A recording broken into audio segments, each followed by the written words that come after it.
Selamat datang teman-teman di ruang bincang yang menghadirkan informasi hukum secara lebih dekat, mudah dipahami dan relevan bagi masyarakat.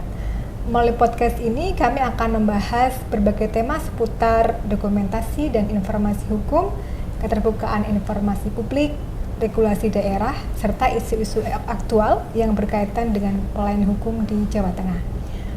Telah hadir bersama kita Ibu Amalia Rahman SHMKN, Ketua Pokja JDIH dan Evaluasi Biro Hukum Provinsi Jawa Tengah. Selamat siang Ibu Amalia. Selamat siang Mbak Jen. Ya. Apa kabar hari ini? Alhamdulillah baik, ya, Mbak Jen juga sehat ya. Ya, alhamdulillah. Ibu, terima kasih atas kehadirannya di ruang bincang ini. Kami ingin mengetahui ya Bu terkait dengan JDIH Provinsi Jawa Tengah. Sebenarnya apa sih JDIH dan apa dasar hukumnya Bu?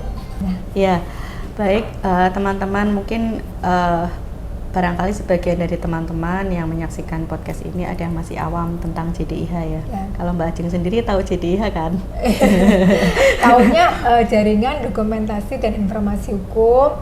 Terus di situ kita bisa nemu peraturan ya kan, baik itu di Jawa Tengah maupun secara umum ya di yang diterbitkan di Indonesia ini ya. Gimana Bu? Gitu. Jadi sebenarnya teman-teman, apa yang disampaikan Mbak Jeng itu kurang lebih JDIH itu seperti itu.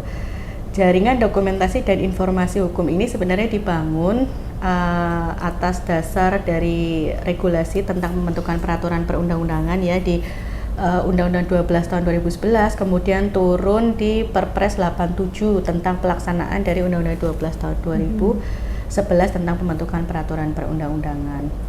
Awal mulanya adalah bagaimana kemudian JDIH ini dibangun untuk bisa masyarakat bisa mendapatkan akses dokumen hukum.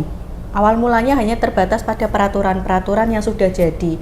Jadi mungkin kalau zaman dulu kita dapat peraturan itu kan bentuknya, kalau zaman dulu mungkin harus ngeprint begitu ya, harus ngeprint. Terus saya ingat dulu kalau senior saya itu pakainya ini loh, CD kepingan, itu dapat dari kementerian. Kayaknya akses kita untuk mendapatkan regulasi itu zaman dulu susah banget gitu. Nanti kalau dapat dari CD terus akan kita print, dicetak gitu kan. Nah kemudian dengan adanya JDIH ini semua lembaga negara begitu, baik kementerian, kemudian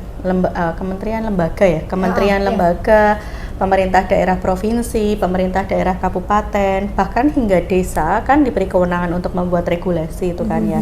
Ada yang bentuknya undang-undang, PP, Perpres, Permen, Perda, provinsi, Perdes seperti itu. Kemudian dibangunlah JDIH. Ini adalah wadah untuk bisa mengumpulkan dokumen-dokumen yang tersebar dari semua unsur penyelenggara pemerintahan begitu, dan itu dibangun, diintegrasikan dalam satu wadah yang namanya Jaringan Dokumentasi dan Informasi Hukum Nasional yang terpusat di Kementerian Hukum. Jadi kalau di dalam Perpres 33 tahun 2012 itu dasar hukum utamanya untuk pengelolaan JDIH seperti itu.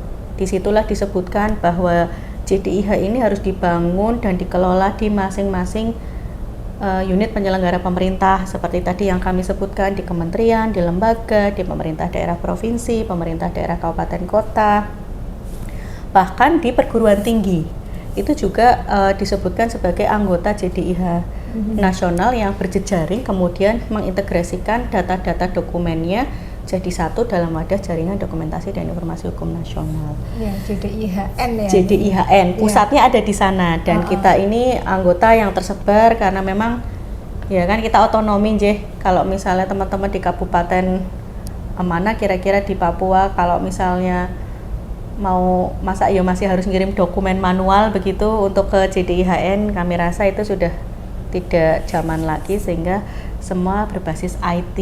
Dan JDIH ini memang konteksnya adalah lebih banyak kita mengembangkan atau kita memanfaatkan kemajuan teknologi informasi. Jadi kalau dulu mungkin hanya pakai CD, semua sekarang kita pakainya website, kemudian pakai sistem, sehingga tinggal disinkronkan aja data dari Jawa Tengah, kita upload di website kita, kemudian kita sinkronkan dengan websitenya JDIH nasional dengan metode tertentu, satu klik langsung bisa diakses secara nasional, seperti itu kurang lebih kalau JDIH gitu Mbak Ajeng. Iya, terima kasih Bu. Jadi ini ya apa namanya memanfaatkan IT ya untuk memberikan pelayanan kepada masyarakat itu udah dari nasional gitu ya, dari pusat sampai dengan desa seperti itu ya. Iya. Oke. Apa tujuan pengolahan JDIH untuk bisa mendukung keterbukaan informasi hukum di Indonesia? Iya. Jadi kalau kita bicara JDIH itu kembali lagi memang tidak lepas filosofi utamanya itu ada di keterbukaan informasi. Undang-Undang 14 tahun 2008 kan, ya. 2008 ya. Jadi awal mulanya sebenarnya di situ. Hanya memang kalau JDIH spesifik terkait hukum gitu ya. Mungkin kalau kita bicara keterbukaan informasi ada PPID, tetapi di bidang hukum maka yang bergerak adalah JDIH. Nah, tujuannya sebenarnya adalah bagaimana masyarakat mendapatkan akses terhadap peraturan-peraturan, bahkan tidak hanya terbatas peraturan kalau sekarang. Dokumen hukum apapun yang diterbitkan di instansi masing-masing itu bisa kemudian informasikan kepada masyarakat, karena sekarang konsepsi kita sudah semakin terbuka ya dalam pelayanan. Kalau dulu kayaknya mau dapat data susah banget gitu kan. Sekarang semua pemerintahan kan kembali lagi memperbaiki sistemnya untuk lebih terbuka kepada masyarakat terhadap informasi apapun termasuk informasi hukum. Jadi tujuan utamanya JDIH itu adalah memberikan pelayanan informasi hukum kepada masyarakat yang goalsnya adalah bagaimana membangun masyarakat, membangun budaya hukum di masyarakat. Gitu, Mbak Ajeng. Sebenarnya apa sih Bu konsep pengolahan JDIH itu di Indonesia? Ya.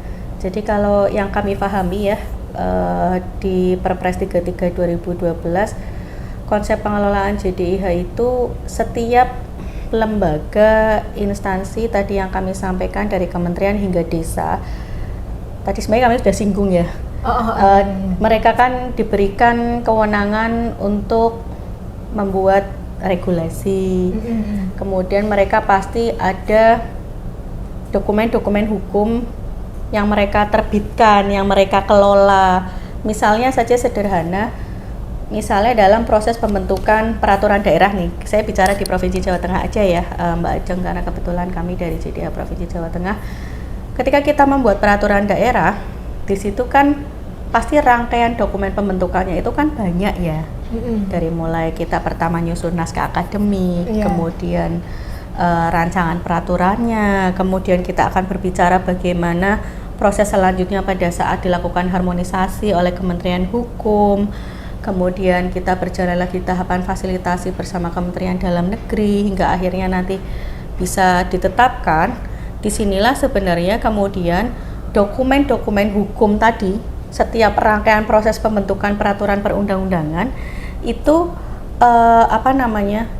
yang dikeluarkan, yang diproses oleh masing-masing KL, kemudian kita kita informasikan, kita upload begitu ya di website JDIH begitu. Bahkan tidak hanya itu Mbak Ajeng.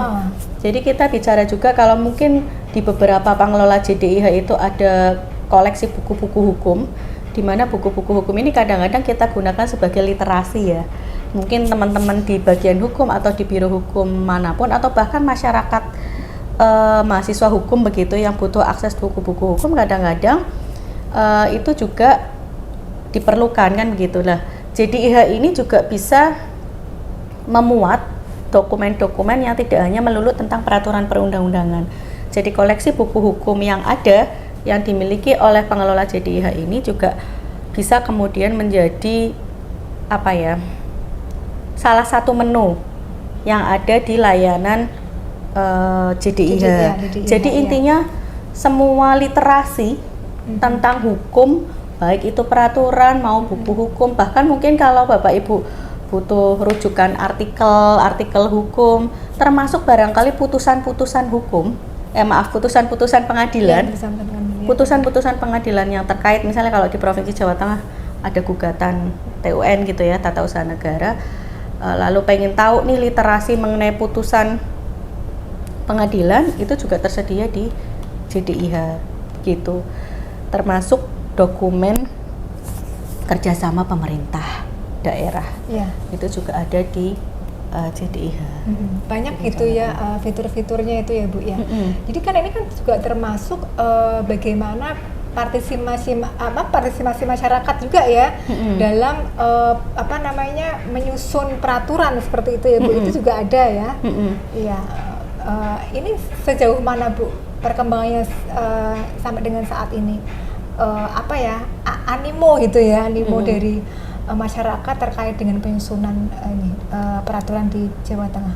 Oke, jadi dalam konteks penyusunan peraturan sebenarnya JDIH punya fungsi yang strategis sekali ya Mbak Ajeng untuk bagaimana menjadi kanal atau platform menjembatani sebagai platform untuk komunikasi antara kita pemerintah yang membuat peraturan dengan masyarakat nanti yang akan terikat dengan peraturan itu.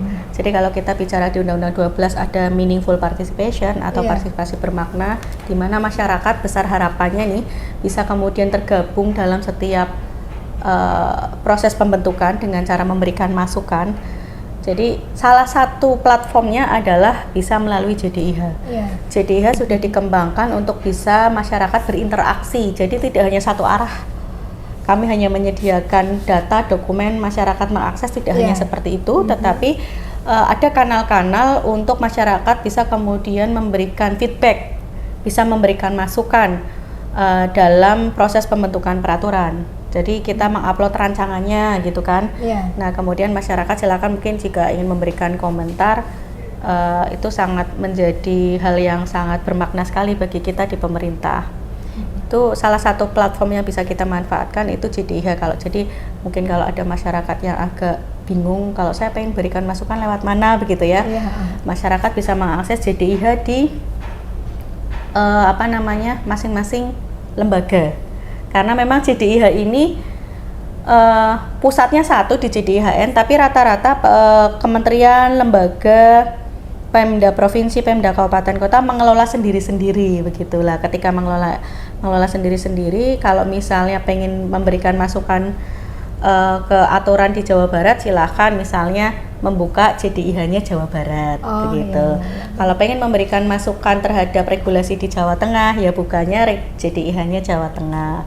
Kalau ingin memberikan masukan ke kementerian misalnya ya, mungkin Bapak Ibu ada para nelayan misalnya nih, pengen memberikan masukan terhadap peraturan menteri tentang perizinan nelayan misalnya, maka yang dibuka adalah websitenya JDIH Kementerian Kelautan Perikanan. Karena masing-masing ini tadi sebagai pengelola sendiri-sendiri begitu, tapi menjadi satu integrasi dalam wadah JDIH nasional. Gitu. Gitu, Ibu, Mbak Ajeng. Ini bisa diakses nggak sih pakai aplikasi mobile gitu ya Bu? Bisa ya Bu ya? Bisa. Pemprov Jateng sendiri JDIH yang kita kan dalam bentuk website ya di platform laman jdihajatengrof.go.id ya. Nah, kita juga mengembangkan fitur-fitur karena ini untuk inovasi ya.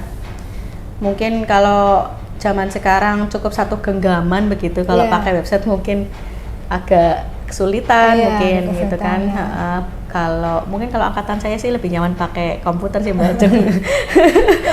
Kalau pakai HP saya malah susah karena kecil-kecil, tapi ya ini kan kita harus mengikuti perkembangan teknologi. Itulah kemudian kita coba mengembangkan lewat aplikasi Android di JDIH Mobile Jateng. Ya, tampilan website dalam bentuk aplikasi seperti itu. Di situ pun informasinya sama yang ada di website, kanal-kanal yang kami sediakan untuk komunikasi dengan masyarakat juga ada. Jadi sebenarnya itu salah satu upaya bagaimana kita memperluas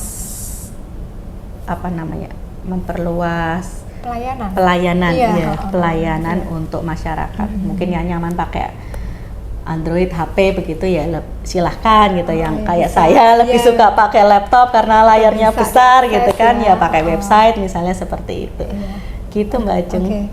Bu, apa sih tantangan pengelolaan JDIH Jawa Tengah ini Bu sampai dengan sekarang ini?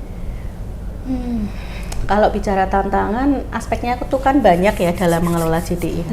Satu masalah sarperas dulu begitu. Kalau kita website sudah terbangun aman, nggak ada masalah. Tapi tantangan dalam konteks Sarpras IT ini adalah kalau zaman sekarang hacker. Nah, jadi apa ya? Ini menjadi tantangan tersendiri karena dalam mengelola website atau IT itu kan pasti kadang-kadang ada serangan-serangan yang tidak kita harapkan. Nah, ini membahayakan kalau kita tidak pernah menyimpan database-nya dengan baik. Kalau kita tidak pernah punya cadangan database, kena slot gacor misalnya, websitenya lumpuh, kita nggak pernah punya backup dokumen, maka hilanglah sudah dokumen elektronik kita semuanya, begitu kan.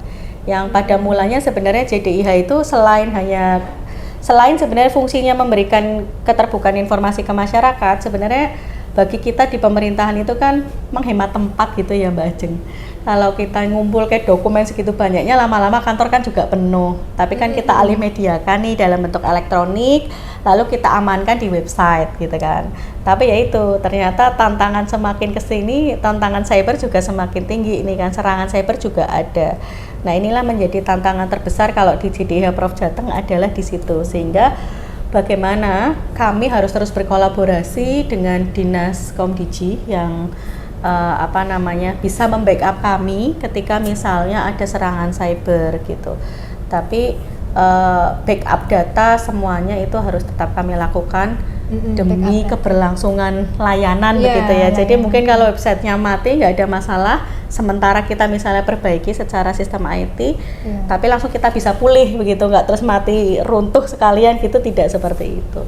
Itu kalau tantangan dalam segi Sarpras. Kemudian tantangan SDM ini juga menjadi hal yang sangat menjadi sangat penting. Saya kalau misalnya dalam mengelola JDIH, kebetulan saya hukum, Mbak Ajeng basicnya. Ada serangan cyber, kira-kira ya orang hukum bicara apa tentang cyber kan nggak bisa apa-apa begitu ya. Sehingga di sini peran supporting SDM terkait dengan pengelolaan IT ini sangat penting sekali begitu. Karena memang kita hidup di zaman IT, website JDIH juga JDIH juga dikelola dalam konsep IT begitu, sehingga tenaga atau SDM terkait dengan basicnya IT juga basic IT menjadi sangat penting begitu. Ketika sistem error, kemudian ada gangguan bukan hanya dari serangan hacker ya, gangguan sistem seperti itu, internet down dan lain sebagainya, itu juga bisa menjadi kendala, termasuk backup data dan lain sebagainya. Ini juga menjadi kendala kalau misalnya kita tidak punya SDM berbasis IT. Mungkin juga sangat jelas sekali kita harus tetap kolaps, terus kemudian harus juga dukungan dari Komdiji ya untuk selalu membackup kita. Itu berarti tadi Sarpras sudah, SDM kemudian ya anggaran. Anggaran ini memang menjadi penting, memang konteksnya adalah gini, kalau tampilan website itu kayak kita pakai baju ya. Jadi suatu saat model baju itu kan boleh dibilang pasti akan berubah gitu kan. Mungkin kalau zaman dulu bajunya modelnya kemeja gitu. Kalau sekarang modelnya apa ya? Aku lupa model baju ya, agak gini loh, pendek gini, namanya apa sih ya, itu artinya begini, tampilan website itu kan kalau kemudian kita bertahan seperti itu terus lama-lama kan membosankan kan begitu. Terus kemudian juga mungkin nggak eye catching, nggak sesuai sama perkembangan zaman sekarang gitu. Karena kami pernah mengalami dulu website kami itu bentuknya kotak-kotak gitu, bentuknya tabeling.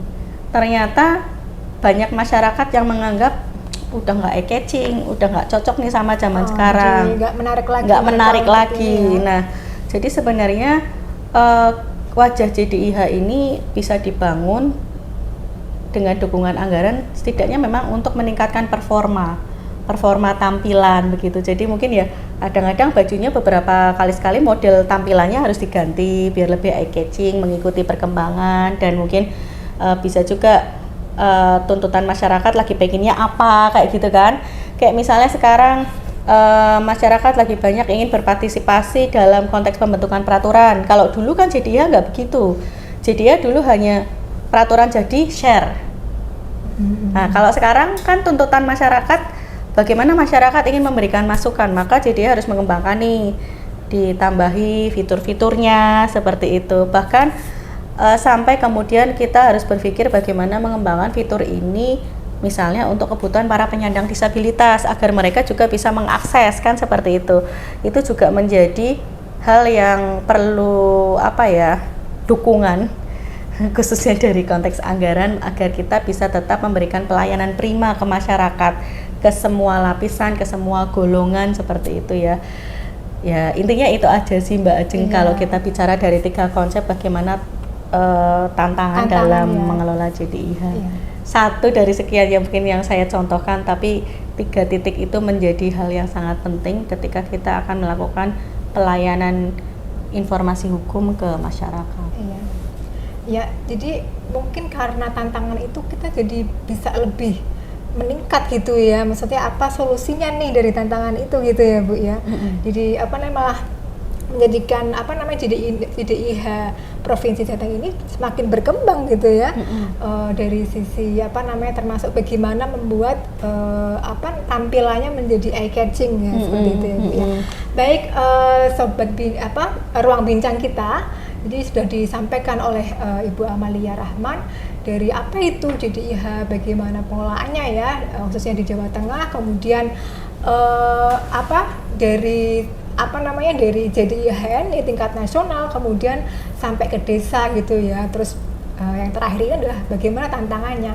Tentunya ini semua dilakukan dalam rangka untuk meningkatkan pelayanan publik gitu ya, pelayanan khususnya pelayanan informasi hukum, pelayanan hukum di Jawa Tengah. Baik Ibu Amalia, terima kasih atas informasinya, penjelasannya gitu ya. Jadi kita bisa tahu terkait dengan JDIH Provinsi Jawa Tengah. Ya, terima kasih sobat semua. Terima kasih, dan jangan lupa akses di website JDIH.jatengprov.go.id nih kalau misalnya ada masyarakat yang butuh literasi hukum begitu. Iya, terima kasih Bu Amalia. Siap, sama-sama Bu Ajeng. Bye bye.